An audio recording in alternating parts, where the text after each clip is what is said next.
I hope you're well. Come to my park again because another thought's popped into my head.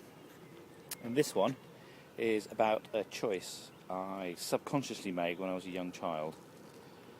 I didn't know it as I did it then. I've only really become aware of it as I've grown up.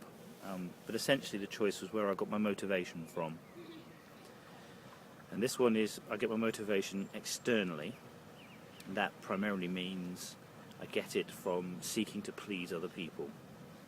Okay, I need other people to see me as a success, and that is my motivator. That's my external motivator. Or I can get internal motivation, which is this one, dodgy drawings again. And here the idea is the internal motivator is basically for me to compete against myself. It's for me to feel as though I trust myself. I'm confident in myself. So basically the choice I had was to take myself as my own inspiration, my own motivator, or external motivation, which is where I let other people, I hunt to be seen to be a success by other people, and that's my motivator. Now, depending on which one I choose, fundamentally impacts my glorious bells again. Hopefully I'll just carry on like I normally do. They always come on when I've got a video. Anyway, I've got here, so I could choose if I'm an external motivated or internally motivated. That fundamentally affects how I socialise.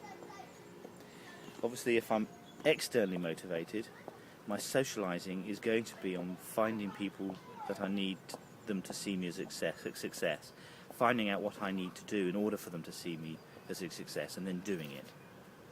So I'm always externally comparing, looking at the successful people, trying to find out how they did it.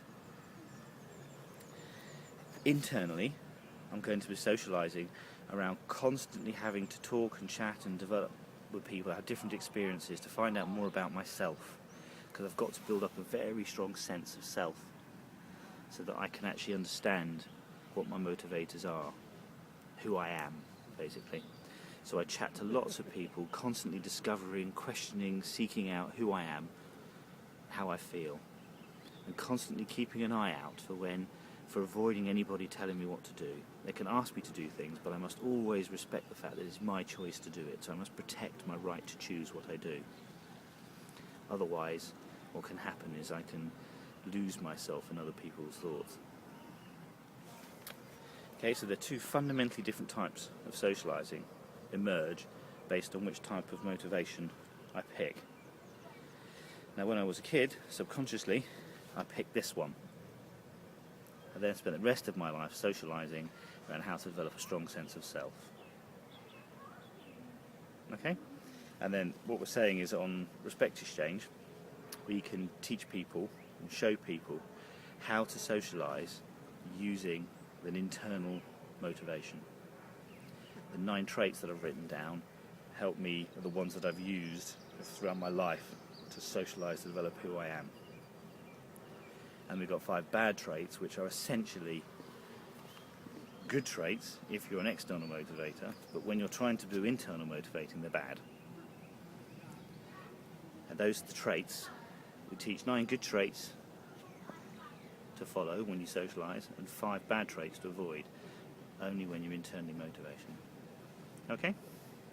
Hopefully that makes sense, and I hope you feel inspired to make your own choice as to where to get your motivation from, and therefore how to drive your socialising. Thanks a lot. Have a great day.